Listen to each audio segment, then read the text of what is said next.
Namaste and welcome. I'm Christina with Jai Bhakti Yoga. Before we begin, please be sure to subscribe below as we release daily videos on tutorials, workshops, and continuing education here on our YouTube channel at Jai Bhakti Yoga Foundation. So we're going to begin today in the modified version of what we call Virabhadrasana 1, also known as Warrior 1.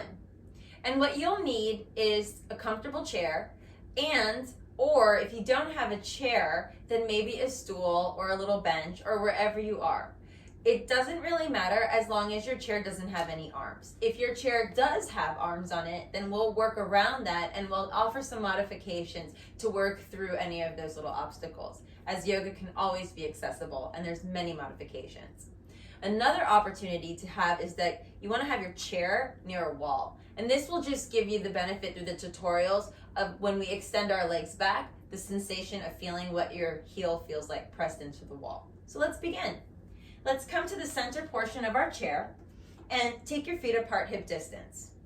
Make sure your knees are directly over your ankles and that your toes are pointing forward in the number 11. Your knees are going to be about hip distance apart. And you'll see this from your hips straight to your knees. Typically, 2 fists will measure the distance for you, or you can take a block and place it between your thighs. And this way, you can squeeze that block so that you can engage the thighs a little bit more here. By engaging the thighs a little bit more here, this helps to zip up through the lower abdominals, lengthening up through the spine, and rolling the shoulders back and down. Relax here through your face, and then inhale, sweep the arms up if that's available for you.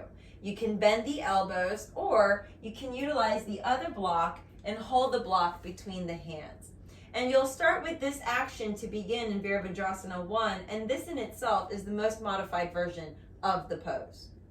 If you wanted to take this pose now deeper, option 2 of the next variation, release those blocks down, and let's go ahead and take our left leg back and draw the knee down in the direction of the ground. I do have to shift my weight over so that my thigh is supported with the chair beneath me of the right side, while at the same time, my left hip and knee are parallel to one another at about 90 degrees.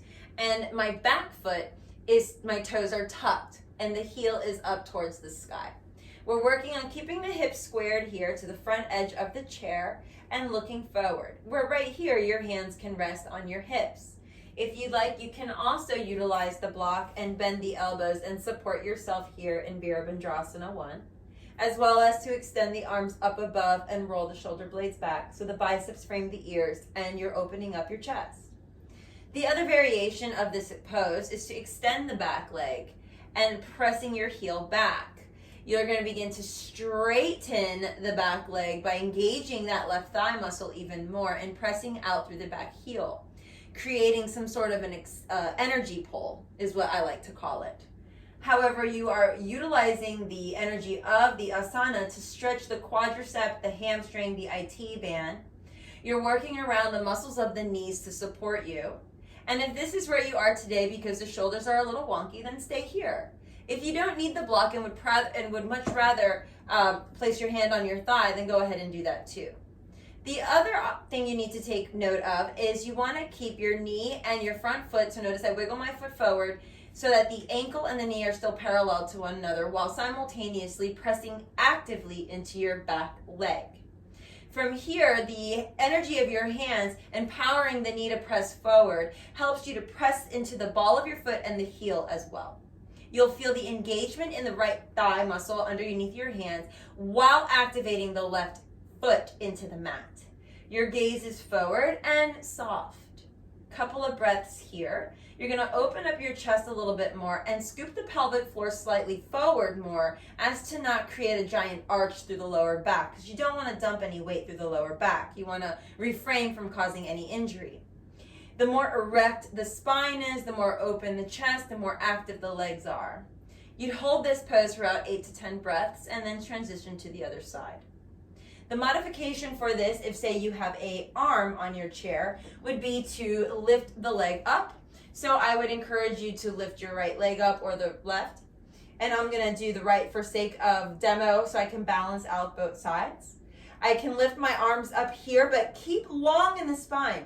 Traditionally, people want to round in this pose when they're in the chair. So I would encourage you to encourage the students to lengthen through the arms, lean slightly forward more, and then lift that right foot up. If they want to extend it forward, they're more than welcome to, as they too will receive the same benefit through the front portion of the leg and including the back portion of the leg in this particular variation of Virabhandrasana 1 seated.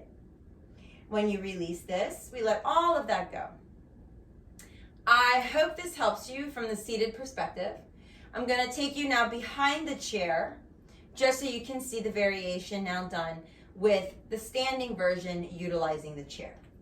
So we'll come behind the chair, and you want to always remind your students that they need to have all 4 feet of the chair grounded into the mat. So in this particular example, I'm going to come to this side so you can see the right side of my body. I'm going to keep my right foot planted here in the front as close to the chair as possible. And I'm going to step my left leg back, and it does not necessarily have to be a giant step as you traditionally see in more able-bodied classes. You'd maybe want to encourage your students to take 3 feet back and turn the back foot about 45 degrees. Working towards bringing the right hip back, left hip forward. Then draw the knee forward in the direction of over the ankle, and I say in the direction of, as some are suffering from recovering of knee surgery, knee replacements, hip replacements. So you're working to modify and really help to adapt and give them permission to work through these limitations as they become more able. This is a sacred space here to rest for 5 to 10 breaths, or you can encourage them, balance permitting, to lift one arm up and then the other. If they're comfortable here, they can reach all the way up or hands to hips and keeping the hips squared. When complete, have them step forward if able or if that's in your sequence, or transition consciously to the next one.